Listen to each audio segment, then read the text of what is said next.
Pada suatu ketika ada seorang pemuda yang bernama Hang Tuah, anak Hang Mahmud. Mereka hanya tinggal di sebuah gubuk di kampung Sungai Duyung. Pada saat itu banyak penduduk di Sungai Duyung mendengar tentang Raja Bintan adalah raja yang baik dan sopan kepada semua rakyatnya. Ketika Hang Mahmud mendengar kabar itu, Hang Mahmud berkata kepada istrinya yang bernama Dang Merdu, "Ayo kita pergi ke Bintan, negeri yang besar itu. Apalagi kita ini yang miskin, lebih baik kita pergi ke Bintan agar lebih mudah mencari pekerjaan." Lalu, pada malam harinya, Hang Tua bermimpi bulan turun dari langit. Cahayanya penuh di atas kepala Hang Tua. Hang Mahmud pun seketika terbangun dan mengangkat anaknya, serta menciumnya. Seluruh tubuh Hang Tua berbau seperti wangi-wangian. Pada siang harinya, Hang Mahmud pun menceritakan mimpinya kepada istri dan anaknya. Keesokan harinya, seperti biasa, Hang Tua membelah kayu untuk persediaan. Lalu ada pemberontak yang datang ke tengah pasar. Banyak orang-orang mati dan luka-luka. Orang-orang pemilik toko meninggalkan tokonya dan melarikan diri ke kampungnya. Gemparnya negeri Bintan itu dan terjadi kekacauan di mana-mana. Ada seorang yang sedang melarikan diri berkata kepada Hang Tua, "Hei Hang Tua, hendak matilah engkau tidak mau memasuki kampung." Maka kata Hang Tua sambil membelah kayu, "Negeri ini memiliki prajurit dan pegawai yang akan membunuh. Dia pun akan mati dibunuh olehnya." Hang Tua berhasil mengalahkan Pramuki. Maka kata seorang anak yang menyaksikannya, "Dia akan menjadi perwira besar di tanah Prayu ini." Terdengarlah berita itu oleh keempat kawannya, Hang Jabat, Hang Kasutri, Hang Leski, dan Hang Lekyu. Mereka pun berlari-lari mendatangkan Hang Tua. Hang Jabat dan Hang Kasutri bertanya kepadanya, "Apakah benar engkau membunuh pemberontak dengan kampak?" Hang Tua pun tersenyum dan menjawab, "Pemberontak itu tidak pantas dibunuh dengan keris, melainkan kampak atau kayu." Kemudian karena kejadian itu, Baginda Raja sangat mensyukuri adanya Hang Tua. Jika tidak datang ke istana, pasti ia akan dipanggil oleh sang raja. Maka Temenggung pun berdiskusi dengan pegawai-pegawai lain yang juga iri hati kepada Hang Tua. Setelah berdiskusi itu, datanglah mereka ke hadapan sang raja. Maka sang baginda sedang duduk kita tanya bersama para bawahannya. Temenggung dengan segala pegawai-pegawainya datang berlutut lalu menyembah sang raja. "Hormat tuanku, saya mohon ampun dan berkat, dan banyak tentang pengkhianatan yang sampai kepada saya. Berita-berita itu sudah lama saya dengar dari pengawal-pengawal saya." Setelah sang baginda mendengar hal itu, maka raja pun terkejut lalu bertanya, "Hei kalian, semua apa saja yang kalian ketahui?"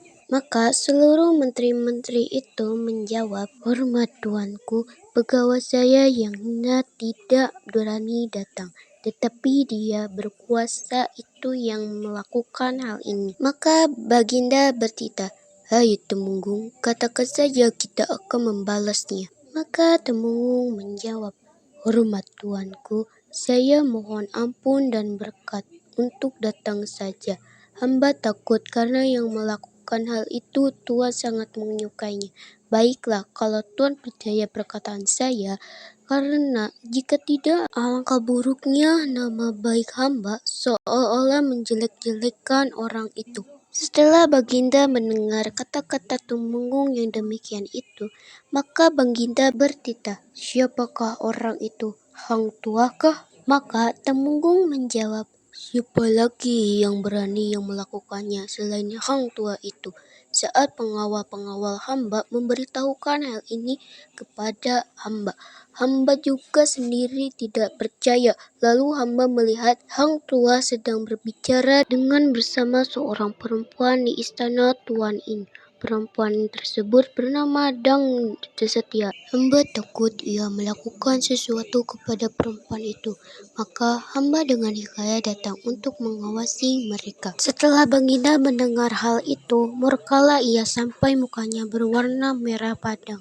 Lalu ia berkata kepada para pegawai hati jahat itu, "Pergilah, singkirkanlah si durhaka itu." Maka Hang Tua pun tidak pernah terdengar lagi di dalam negeri itu.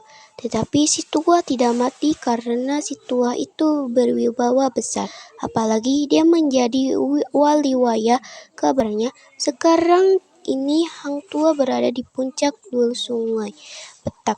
Di sana ia duduk menjadi raja segala Bata dan orang Mutan. Sekarang pun raja ingin bertemu dengan seorang lalu bertanyakan orang itu dan ia bertanya, "Tidakkah Tuan ingin mempunyai istri?" "Saya tidak ingin mempunyai istri lagi." Intrinsik dalam hikayat Hang Tua. Yang pertama ada nilai moral, menekankan pentingnya kesetiaan pada raja dan negara, serta keberanian dalam menghadapi masalah. Nilai sosial menggambarkan struktur sosial di istana, hubungan antara pemimpin dan rakyat, serta pentingnya pertemanan. Nilai budaya mencerminkan budaya dan tradisi Melayu pada masa itu, seperti adat istiadat dan cara hidup. Yang kedua ada latar belakang masyarakat, kondisi masyarakat pada masa hikayat dibuat, yang sangat mempengaruhi cerita misalnya keberadaan raja dan sistem pemerintahan. Selanjutnya yang ketiga, gaya bahasa. Penggunaan gaya bahasa tertentu seperti penggunaan, perbandingan, dan pertentangan yang secara tidak langsung ikut membangun cerita. Yang terakhir, yang keempat, konteks sejarah. Meskipun merupakan fiksi, hikayat ini juga dapat dilihat sebagai rekaman sejarah yang melukiskan kebersamaan dan kebersamaan bersejarah pada masa itu. Unsur intrinsik hikayat Hang Tua. Yang pertama, ada tema kesetiaan, keberanian, dan kebijakan. Keberanian seorang pemuda dalam menghadapi tantangan. Alur menju atau kronologis menceritakan kerja dan secara berurutan. Yang ketiga, tokoh dan penokohan Hang Tua, baik, berbakti, bijaksana, dan berwibawa. Hang Jabat membalas dendam, iri hati, mudah terpengaruh oleh perintah, temunggung, licik, dan jahat.